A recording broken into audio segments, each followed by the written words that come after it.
Hello दोस्तों, welcome to the buzz the brave manga. आज हम ग्लोबल फ्रीज का नया चैप्टर कंटिन्यू कर रहे हैं जो मैंने आपके लिए इंग्लिश में रिवराइट किया है। पूरा विजुअल्स और एडिट्स मैंने खुद बनाया है ताकि एक्सपीरियंस स्मूथ रहे। ओरिजिनल मांगा को ऑफिशियल सोर्स से सपोर्ट जरूर करें। चलिए स्टार्ट करते हैं आज का चैप्टर। Chapter 2503 Ezio fireflow. 1। कैंग ह्यूलियो बेवकूफ नहीं था। वो पल भर में सारी बात समझ गया। फायर डीमन को पक्का उस जमीन पर रहने वाले इंसान ने कंट्रोल किया होगा जिसने उसकी जान का इस्तेमाल उस पर हमला करने के लिए किया। वो काफी सावधान नहीं रहा, लेकिन किसने सोचा था कि ऐसा कुछ हो सकता है। अपने आग वाले पंखों को फड़फड़ाते हुए कैंग ह्यूलियो ने जबरदस्ती उन ठंडी लपटों कोल्ड फ्लेम्स को वापस अपने दिल में दबाया। जैसे ही उसने अपनी आंखें उठाई, उसकी पुतलियां खतरनाक कातिलाना इरादे से भरी हुई थी। गद्दार। एक दहाड़ के साथ पूरी फायरी प्रिजन सिटी के फायर स्पेयर्स, मेल्टिंग टावर्स और सिटी फॉर्मेशंस एक साथ जल उठे और आसमान की तरफ 10,000 भाले दागे गए। उसके आसपास खड़े झुरोंग क्लैन के योद्धा सन्न रह गए। उन्होंने उम्मीद नहीं की थी कि ऐसा कुछ होगा, लेकिन फिर उनका गुस्सा फूट पड़ा, जो एक बहुत बड़ी दहाड़ में बदल गया। जैसा मैं चाहता था वैसी पहली चाल मैंने चल दी है। अब हमारी बारी है। झंगी की आवाज धीमी थी, फिर भी वो आसमान से गिरते उस पत्थर की तरह थी जो सीधे सबके दिल पर जाकर लगा। उसके पैरों के पास उसकी परछाई फैल गई और उसके पीछे एक डायमेंशनल गेट खुला, जिससे आसमान के आर पार एक बहुत बड़ा रास्ता बन गया। शैडो स्क्वाड, मैकेनिकल लीजन और सुपर बैटलशिप सब के सब फ्लेम प्रिजन सिटी के ऊपर आसमान में नजर आने लगे। तीनों जहाज सामने आए और स्काईजी फोर्ट्रेस ने गुंबद के नीचे अपनी लाइट शील्ड तैनात कर दी। ड्रीमर की मेन गन्स जहाज के ऊपरी हिस्से से बाहर निकली और उनकी बीम की ताकत बढ़ने लगी। स्पेसक्राफ्ट के 2 स्कैटरर्स एक साथ खुले और बंद हुए, जिससे एक ठंडी सफेद लहरों का जाल सा बन गया।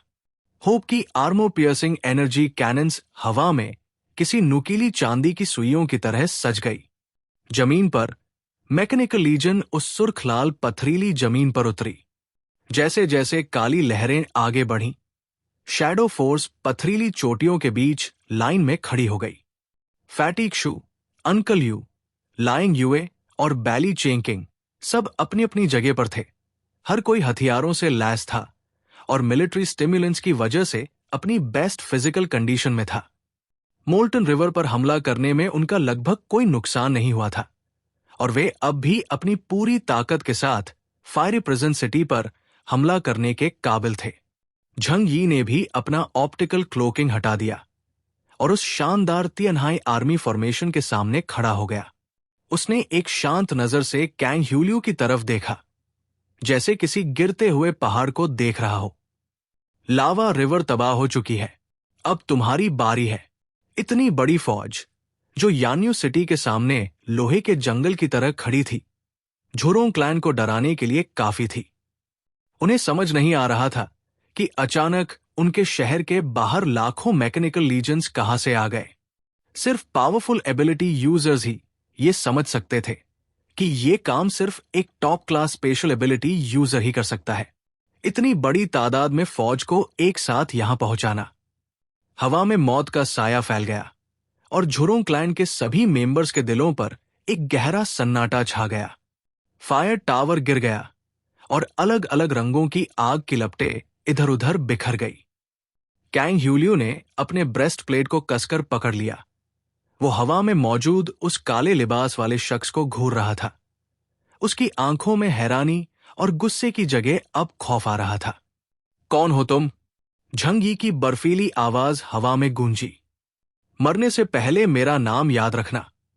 जमीन का इंसान, केओस एंड डीमन गॉड का वो काला डरावना कवच जो एक न भेदे जाने वाली काली ऑरा से ढका था, लाखों सालों की वुलुयन एम्पायर की खून की ताकत से बना था, जो झंग यी को एक खौफनाक डीमन किंग जैसा दिखा रहा था।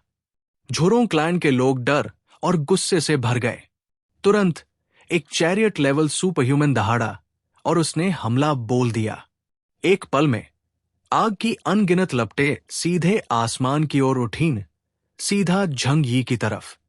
वो विशाल ड्रैगन, जो किसी टूटते तारे की तरह बड़ा और आग से दहकता हुआ था, उसने कई तरह के हमले किए, जिससे कई किलोमीटर का इलाका पूरी तरह घिर गया। उन्हें लगा कि इससे झंग यी के पास बचने का कोई रास्ता नहीं बचेगा। हालांकि हजारों लोगों के एक साथ किए गए उस हमले के सामने झंग यी हवा में 1 इंच भी नहीं हिला।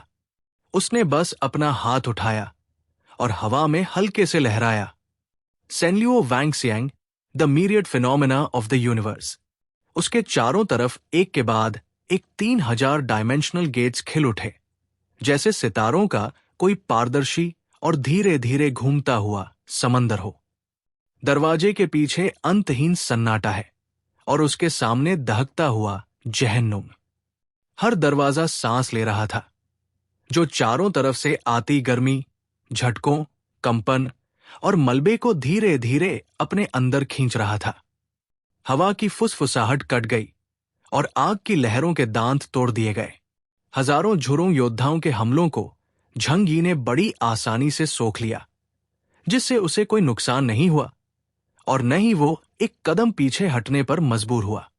इस खौफनाक मंजर ने नीचे खड़े झुरों योद्धाओं को हक्का बक्का और डरा हुआ छोड़ दिया। ये किस तरह का राक्षस है? ऐसी खतरनाक डिफेंसिव पावर! क्या ये वही दुश्मन है जिसका सामना इन्फर्नल हेल का ओवरलॉर्ड रैन यूतिया भी नहीं कर पाया? कैंग ह्यूलियू की पलकें झपकी। वो महसूस कर सकता था कि झंग यी के शरीर के बाहर कोई मामूली ढाल नहीं थी, बल्कि एक ऐसी खाई, अबिस थी, जो सारे हमलों को पूरी तरह निगल रही थी। जमीन पर रहने वाले इंसानों के बीच इतने खतरनाक स्पेस टाइप एबिलिटी यूजर्स भी हैं। हमारी जानकारी गलत थी। कैंग ह्यूलियू ने एक गहरी सांस ली। उसका दाहिना हाथ उसके बुरी तरह घायल सीने को कसकर पकड़े हुए था। उस फायर डीमन ने अपनी जान की बाजी लगाकर जो हमला किया था, उसने उसे काफी नुकसान पहुंचाया था। हालांकि उसके पास इलाज करने के लिए एक हीलर था, लेकिन झंग यी जैसे पावरफुल दुश्मन के सामने पूरी तरह ठीक होने के लिए उसके पास वक्त नहीं था।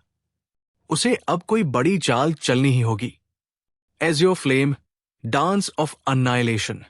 उसके आग वाले पंख अचानक खुल गए और परों के बीच से ठंडी लपटों के छल्ले किसी पर्दे की तरह बाहर की ओर फैलने लगे। उसी वक्त पूरी फायरी प्रिजन सिटी के नीचे का मैग्मा का समंदर ऊपर की तरफ उबलने लगा, जैसे चांद की लहरों से खिंचा हुआ समंदर हो। वो खौलता हुआ लावा बेकाबू होकर शहर के ऊपर आसमान की तरफ बढ़ा और उसकी बाहों, सीने और आखिरकार उसके दिल में समाने लगा। टेम्परेचर बढ़ रहा है। 10,000 डिग्री सेल्सियस, 12,000, 15,000। हवा गर्म होकर शीशे की तरह सफेद दिखने लगी और दूर के पथरीले प्लेटफॉर्म एक एक करके ढह गए और पिघलकर लाल रंग में बदल गए। वो सबके सामने खड़ा हुआ और अचानक अपनी बाह घुमाई। ठंडे रंगों वाली लपटों से बने डांसिंग स्टेप्स हवा में एक दूसरे में गुंथ गए और हर कदम के साथ एक पहाड़ जल उठा।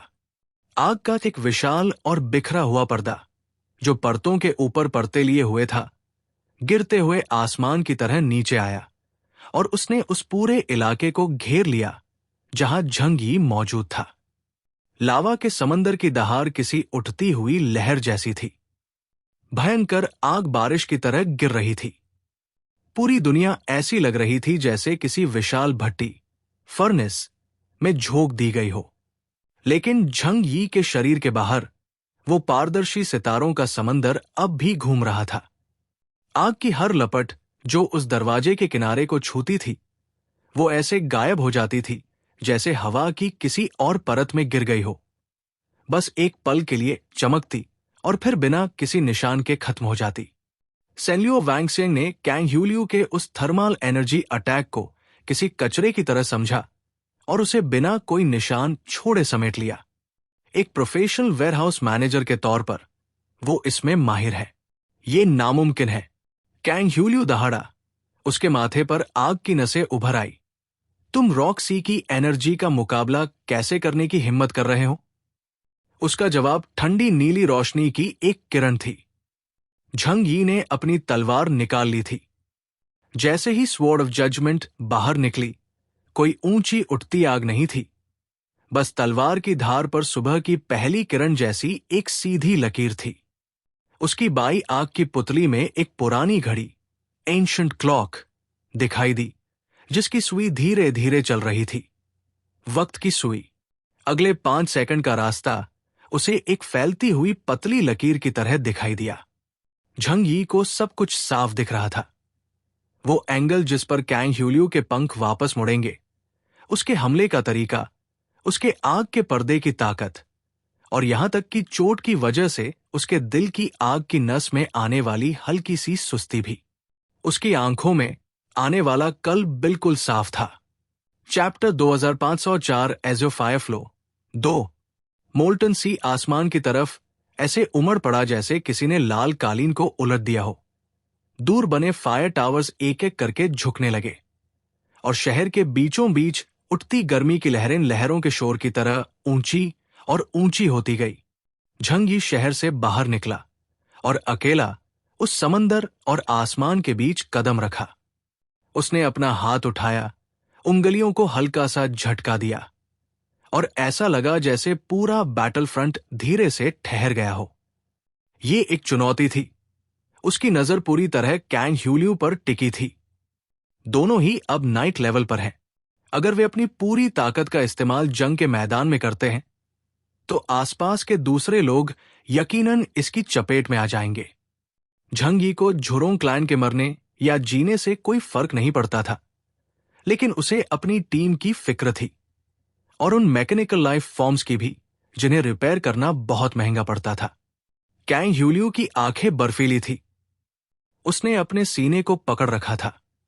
वो जानता था कि घायल होने के बावजूद उसके पास लड़ने के अलावा कोई रास्ता नहीं है, क्योंकि वो जानता था कि झंग यी उसे कभी मौका नहीं देगा। लेकिन अपने चारों ओर देखते हुए उसने पाया कि उसके पीछे उसके झुरोंग क्लैन के करोड़ों लोग थे। उसके पास पीछे हटने का कोई रास्ता नहीं था। आओ, तुम नीच जमीन वाले इंसान, आज मैं तुम्हें दिखाऊंगा कि झुरोंग क्लैन का फायरी हेल ओवरलॉर्ड असल में क्या चीज है। कैंग ह्यूलियो दहाड़ा और अचानक फायर टावर के ऊपर से उछला। एक विशाल उल्कापिंड मीटियोर की तरह ऊपर की ओर बढ़ा और झंग यी का पीछा करने लगा। अपने आग वाले पंखों को फड़फड़ाते हुए उसने परों के बीच से ठंडी आग, कोल्ड फायर के अनगिनत बारीक धागे खींचे, जिन्होंने पल भर में आधे आसमान को एक जाल की तरह बुन दिया। उसके सीने का घाव अब भी धड़क रहा था। फायर डीमन द्वारा छोड़ा गया वो छिपा हुआ जख्म हर सांस के साथ एक कांटे की तरह चुभ रहा था। वे दोनों तेजी से पीछे हटे और दूर एक लावा महासागर, लावा ओशन वाले इलाके में पहुंच गए। इन दो ताकतवर शख्सियतों की ऑरा की वजह से लावा का समंदर दहाड़ने लगा और नीचे मौजूद विशाल लावा क्रीचर्स खौफ के मारे वहां से भाग खड़े हुए। तुमने अच्छी जगह चुनी है, इसे ही अपनी आखिरी आरामगाह बनने दो, झंग यी ने शांति से कहा। कैंग ह्यूलियो की पुतलियां सिकुड़ गई। उसने गुस्से में झिड़का, निहायत ही घमंडी, अगर तुम्हारे पास कुछ ताकत है भी, तो ये मत भूलो कि ये मेरे झुरोंग क्लैन का इलाका है। अगले ही पल उसके आग वाले पंख अचानक बिजली की तरह चले और ऐसा लगा जैसे पूरे मोल्टन सी को किसी अदृश्य विशाल हाथ ने जकड़ लिया हो। आग की लहरों की 10,000 परतें समंदर की सतह से ऊपर उठीं और सब मिलकर एक फायर ब्लेड में बदल गई, जो 100 मील तक फैली थी। उस ब्लेड की रीढ़ एक शहर की दीवार जितनी मोटी थी और उसकी धार ठंडी सफेद लकीर जितनी बारीक, और फिर वो नीचे गिरी। एक पल में पूरी दुनिया सिर्फ एक तीखी सफेद गर्मी में सिमट कर रह गई। झंग यी टस से मस नहीं हुआ, जबकि सेनलियो वैंगसियांग myriad phenomena of the universe धीरे धीरे खुलने और बंद होने लगा। 3000 गेट्स उसके चारों ओर सितारों की रोशनी वाले एक पारदर्शी फूल की तरह घूमने लगे। वो फायर ब्लेड उस फूल के केंद्र के पास गिरी उसकी धार की पूरी ताकत पहले सोख ली गई और बाकी बचा हुआ बल दरवाजों के अंदर ऐसे समा गया जैसे समंदर में कोई मिट्टी का पुतला डूब गया हो, जिसका कोई नामो निशान नहीं बचा। फिजिकल अटैक्स एक मुकम्मल डिफेंस, एब्सोल्यूट डिफेंस के सामने बेकार है। नाइट लेवल पर पहुंचने के बाद झंग यी ईथर की ऊर्जा, एथेरिक एनर्जी के स्रोत के और भी करीब पहुंच गया था।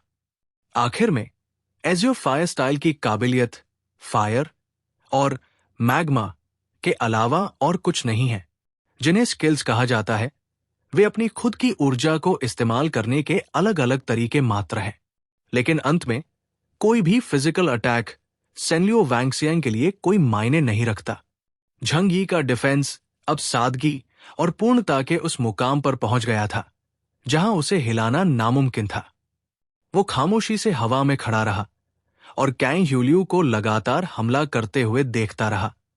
उसकी आंखों में कोई जज्बात नहीं थे। क्या कोई गलती होगी? बिल्कुल नहीं, क्योंकि सेकेंड हैंड ऑफ टाइम भविष्य में सब कुछ देख सकता है, इसलिए गलती की गुंजाइश शून्य है। Heaven and earth ashes, billions of rocks were buried and destroyed by the sea. 9 dragons combined attack. एज़ियो फायर स्ट्रीम ने झंग यी के चारों ओर ताबड़तोड़ हमले किए, एक के बाद एक जबरदस्त ताकत वाली स्किल्स का इस्तेमाल किया। लपटों ने जमीन और आसमान को ऐसे घेर लिया जैसे दुनिया खत्म करने वाली हो। एक नाइट लेवल का हमला किसी इंसानी शहर को आसानी से तबाह कर सकता है, लेकिन वे हवा में मौजूद झंग यी के पारदर्शी डायमेंशनल गेट्स को नहीं तोड़ सके। क्यों? आखिर ये काम क्यों नहीं कर रहा है? क्या उसके और मेरे बीच ताकत का फर्क वाकई इतना ज्यादा है? कैंग ह्यूलियू जितना ज्यादा लड़ता, उतना ही ज्यादा खौफजदा होता जा रहा था। लेकिन साफ तौर पर झंग यी से निकलने वाली एनर्जी की लहरें उसके जैसी ही दिख रही थी। दोनों का ही एबिलिटी इंडेक्स 52,000 पॉइंट्स था। हालांकि काबिलियत के मामले में झंग यी वह है जो सभी फिजिकल अटैक वाले दुश्मनों को नाकाम कर सकता है और उसे सुपर पावर्स की गहरी समझ है। कैंग ह्यूलियू की नजर एक पल के लिए डगमगाई, फिर उसने दोबारा हाथ उठाया। चूंकि हम अपनी काबिलियत से तुम्हारे डिफेंस को नहीं तोड़ सकते, तो क्यों न कुछ और तरीके आजमाए जाएं। समंदर से अनगिनत भट्टी के केंद्र, फर्नेस कोर्स ऊपर उठे, जो एक प्राचीन फायर अरे के हिसाब से 36 विशाल आग के छल्लों, फायर रिंग्स में सज गए, जो बाहर से अंदर की ओर एक दूसरे पर चढ़े हुए थे। वो खुद को एक गाइड की तरह इस्तेमाल करता है, सबको आपस में जोड़ता है। अगर वे बंद हो गए तो केंद्र में मौजूद हर चीज कुचल कर राख हो जाएगी। Fire locks 1000 pivots. Flame prison city के बाहर लावा के समंदर में मैग्मा से चलने वाले रणनीतिक जाल, टैक्टिकल ट्रैप्स मौजूद हैं, जिन्हें खास तौर पर दूसरी नस्लों के हमलों से बचने के लिए बनाया गया है। एज़ियो फायर स्ट्रीम ने जंग में इलाके का फायदा उठाने के लिए ही झंग यी को यहां फुसलाया था। अगले ही पल वो छल्ले बंद होते हुए झंग यी के 1 किलोमीटर के दायरे में आ गए। झंग यी की उंगली के एक झटके के साथ डायमेंशनल स्ट्रिंग डेसिफर द्वारा हवा से 12 बारीक अदृश्य धागे खींचे गए और आसपास के सभी कोर्स छूते ही चकनाचूर हो गए। आग अब भी हिल रही है, लेकिन रास्ते पूरी तरह बंद है। वो 1000 धुरियां, पिवोट्स एक पल में ऐसे घूमने लगी जैसे किसी विशाल मशीन की गरारियां, गेयर्स आपस में मिल न पा रही हों, जिससे वे न तो जुड़ पा रही थी और न ही बंद हो पा रही थी। कैंग ह्यूलियू की भौहें तंग गई और वो अचानक समंदर में कूद गया। उसने मैग्मा महासागर के नीचे मौजूद विशाल machinery, lava vein mechanized city को सीधे चालू करने का फैसला किया। उसी समय लावा के समंदर के नीचे 1 लाख सालों से सोई हुई चट्टानी रिंग्स ऊपर उठीं, उनके वेंट्स खुल गए, बैकफ्लो चैम्बर्स गूंजने लगे और उन रिंग्स के बीच खौफनाक गर्मी 10 गुना बढ़ गई। एक एक करके गहरी ले लाइंस से जुड़े कुएं खामोशी से झंग यी के पैरों के नीचे अपने मुंह खोलने लगे। जो कुछ भी लॉक होगा उसे जमीन के केंद्र, अर्थ कोर की ओर खींचकर कुचल दिया जाएगा। वे कुएं जो जमीन की नसों से मैग्मा की परतों को खींचते हैं, आसमान की ओर तने हुए सुपर कैनन की तरह है, जो विस्फोटक ऊर्जा के साथ फूट रहे थे। इसका पैमाना इतना विशाल था कि झंग यी भी इसे देखे बिना नहीं रह सका। मुझ पर हमला करने के लिए इलाके का इस्तेमाल करना यकीनन ये एक चालाकी भरा ख्याल है। चाहे झंग यी का सेनल्यूओ वैंगसियांग कितना भी ताकतवर क्यों न हो, उसके लिए लगभग अंतहीन जमीनी लावा की परत को पूरी तरह सोखना नामुमकिन है। इसके अलावा कैंग हुओ लियू अब भी पास से ही नजर गड़ाए हुए है। मैं तुम्हारे हमले का अनुभव पहले ही कर चुका हूं, इसमें कुछ खास नहीं है। अगले राउंड में हमला करने की मेरी बारी है। हाथ में तलवार लिए उसने आखिरकार हमला करने का फैसला किया। अचानक झंग यी के पीछे एक विशाल अंधेरा फैल गया, जिसमें एक बड़ा भंवर वॉर्टेक्स दिखाई दिया। एक ऐसा अंधेरा जो सब कुछ निगलने की ताकत रखता था। काली गाढ़ी लहरें खामोशी से गिरने लगी, जैसे एक नरम लेकिन बेकाबू लहर हो। ग्रैंड बैरियल इन दी अंडरवर्ल्ड, झंग यी ने धीमी आवाज में कहा। खामोशी के साथ उस अंधेरे भंवर से गाढ़ा एंटीमैटर बाहर निकला, जिसने सामने दिखने वाली हर चीज को अपनी चपेट में ले लिया। नेदरवर्ल्ड इस ब्रह्मांड का उल्टा हिस्सा है, एक ऐसा क्षेत्र जहां डार्क मैटर इस ब्रह्मांड के भीतर रचयिता काग्गो द्वारा बनाई गई हर चीज को निगल सकता है। दूसरे शब्दों में, इस दुनिया में ऐसी कोई सुपर पावर नहीं है जिसे एंटीमैटर न निगल सके। मतलब ये कि झंग यी की काबिलियत सभी अलौकिक शक्तियों सुपरनैचुरल पावर्स को दबा सकती है। नेदरवर्ल्ड उमड़ पड़ा और काली गाढ़ी लहरें फैल गई, जिन्होंने जमीन की नसों के उन कुओं से निकलती ज्वालामुखी की आग और भारी गर्मी को तुरंत डुबो दिया। इसने उन कुओं की ताकत को खत्म कर दिया और उनके बंद होने की लय को धीमा कर दिया। चैप्टर 2505 एज़ियो फायर फ्लो 3। जैसे ही नेदरवर्ल्ड का दरवाजा खुला, कैंग ह्यूलियो की पुतलिया बुरी तरह सिकुड़ गई। उसे एक खतरे का एहसास हुआ, जैसे वो अपने किसी कुदरती दुश्मन नेचुरल एनिमी के सामने खड़ा हो और उसका खून सर्द पड़ गया। आखिर ये कैसी ताकत है? मैग्मा का वो असीमित अंतहीन समंदर फैल गया, रोशनी को निगलने लगा और ज्वालामुखियों को सपाट करने लगा। वो लावा के समंदर पर स्याही की तरह फैल गया और उस दिशा की सारी गर्मी को खामोशी से बुझा दिया। यही वो ताकत है जो तुम्हें तबाह कर देगी, झंग यी ने ठंडी आवाज में कहा। उसने अपना बायां हाथ कैंग ह्यूलियो की तरफ फैलाया और डायमेंशनल स्ट्रिंग रिलीज ने एक बार फिर अपना बेरहम हमला शुरू कर दिया। जल्दी जल्दी और जल्दी स्पेस से दरारें खींचने लगी, किसी उलझे हुए और बेतरतीब जाल की तरह, जिसने सीधे कैंग ह्यूलियो को अपने अंदर जकड़ लिया और फिर बेरहमी से काटना शुरू कर दिया। कैंग ह्यूलियो का सीना भिंच गया जब एक विशाल दरार ने उसके मोटे कवच को चीर दिया, जिससे उसके सीने से खौलता हुआ सुर्ख खून बहने लगा। क्या? उसने अपना भाला उठाया और उन हमलों पर पागलों की तरह वार करने लगा जो न जाने कहां से आ रहे थे। झंग यी का हमला एक पल के लिए भी नहीं रुका और कैंग ह्यूलियो बेबस होकर मुकाबला करने और भागने की कोशिश कर रहा था। हालांकि आसपास का स्पेस पहले ही जालों से भर चुका था, इसलिए वो सिर्फ अपनी सबसे बड़ी ताकत का इस्तेमाल कर सकता था। उसकी एलियन एनर्जी खून की तरह लाल थी और जबरदस्त गर्मी उसकी हिफाजती परत बनी हुई थी।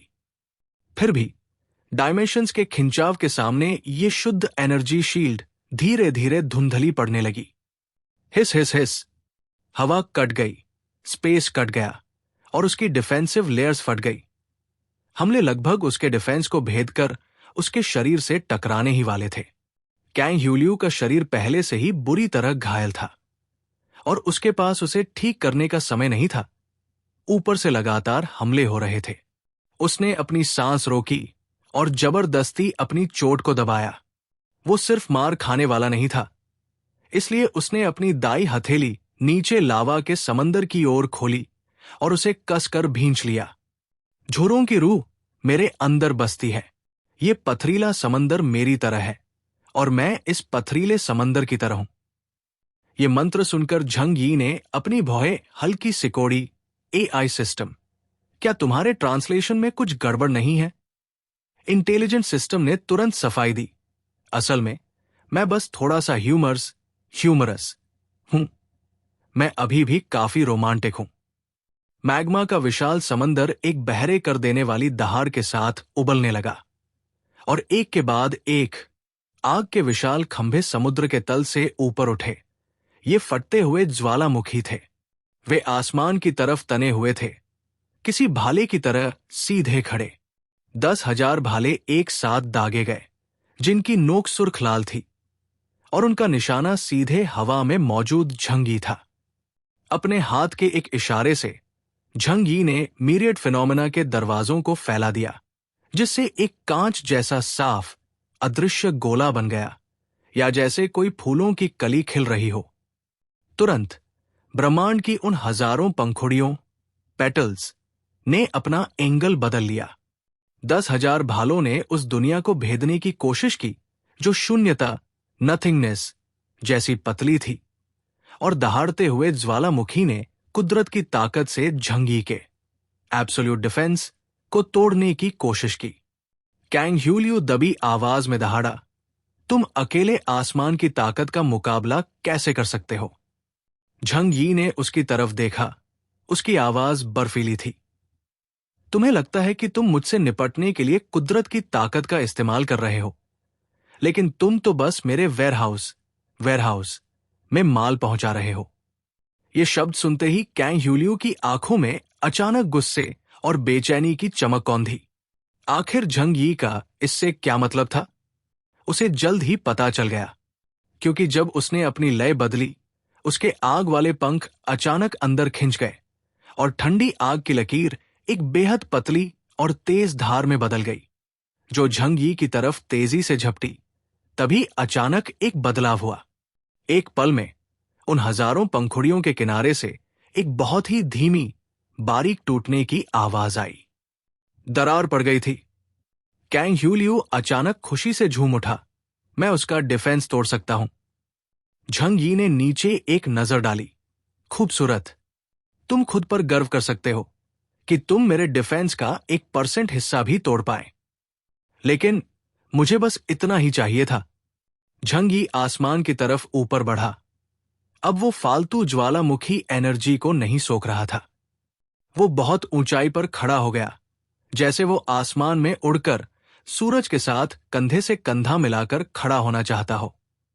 ये शख्स क्या करने का प्लान बना रहा है? कैंग ह्यूलियू का चेहरा गंभीर था। उसने फायर डीमन के आत्मघाती हमले से लगे सीने के घाव को दबाया। मुझे परवाह नहीं तुम क्या हो, लेकिन तुम यकीनन जमीन से आए हो, इसलिए तुम्हें जमीन के कोर, अर्थ कोर में इतनी शांति से नहीं लड़ना चाहिए। सच में ऐसा होना जरूरी नहीं है। इससे पहले कि वो अपनी बात पूरी करता, उसने अपनी कलाई उठाई। एनर्जी का कलेक्शन पूरा हो चुका था। वो इसी पल का इंतजार कर रहा था। जब उसने अपना दायां हाथ उठाया, तो इस पूरी जंग के दौरान एज़्योर फायर फ्लो ने लगातार जो भी ताकत उसके ऑल्टरनेट डायमेंशन में झोंकी थी, वो सब एक काले सूरज, ब्लैक सन के रूप में सिमट गई, जो अचानक आसमान में दिखाई दिया।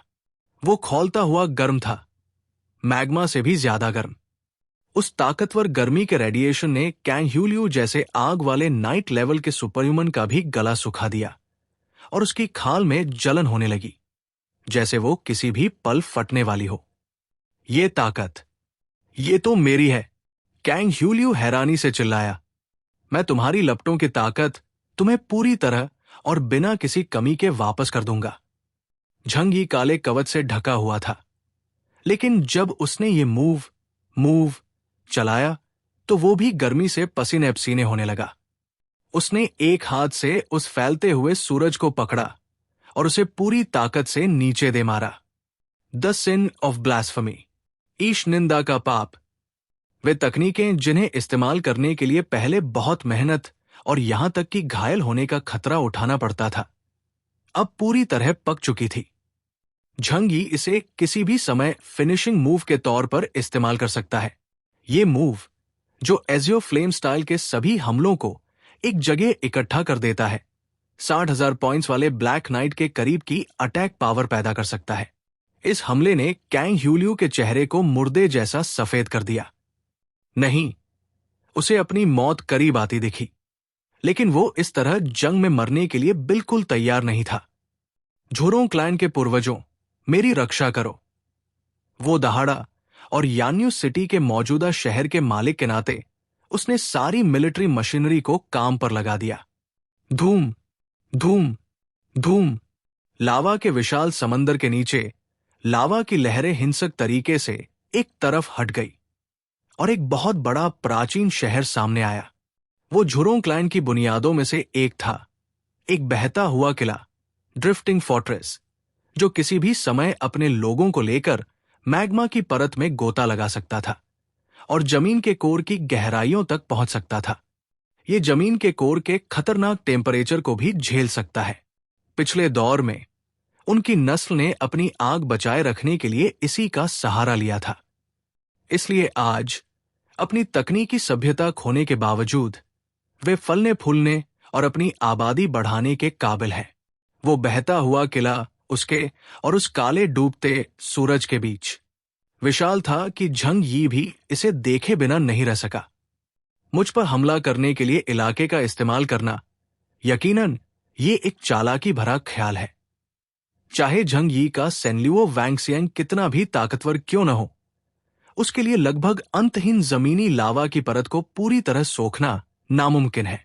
इसके अलावा कैंग हुओ लियू अब भी पास से ही नजर गड़ाए हुए है। मैं तुम्हारे हमले का अनुभव पहले ही कर चुका हूं, इसमें कुछ खास नहीं है। अगले राउंड में हमला करने की मेरी बारी है। हाथ में तलवार लिए उसने आखिरकार हमला करने का फैसला किया। अचानक झंग यी के पीछे एक विशाल अंधेरा फैल गया, जिसमें एक बड़ा भंवर वॉर्टेक्स दिखाई दिया। एक ऐसा अंधेरा जो सब कुछ निगलने की ताकत रखता था। काली गाढ़ी लहरें खामोशी से गिरने लगी, जैसे एक नरम लेकिन बेकाबू लहर हो। ग्रैंड बैरियल इन दी अंडरवर्ल्ड, झंग यी ने धीमी आवाज में कहा। खामोशी के साथ उस अंधेरे भंवर से गाढ़ा एंटीमैटर बाहर निकला, जिसने सामने दिखने वाली हर चीज को अपनी चपेट में ले लिया। नेदरवर्ल्ड इस ब्रह्मांड का उल्टा हिस्सा है, एक ऐसा क्षेत्र जहां डार्क मैटर इस ब्रह्मांड के भीतर रचयिता काग्गो द्वारा बनाई गई हर चीज को निगल सकता है। दूसरे शब्दों में, इस दुनिया में ऐसी कोई सुपर पावर नहीं है जिसे एंटीमैटर न निगल सके। मतलब ये कि झंग यी की काबिलियत सभी अलौकिक शक्तियों, सुपरनैचुरल पावर्स को दबा सकती है। नेदरवर्ल्ड उमड़ पड़ा और काली गाढ़ी लहरें फैल गई, जिन्होंने जमीन की नसों के उन कुओं से निकलती ज्वालामुखी की आग और भारी गर्मी को तुरंत डुबो दिया।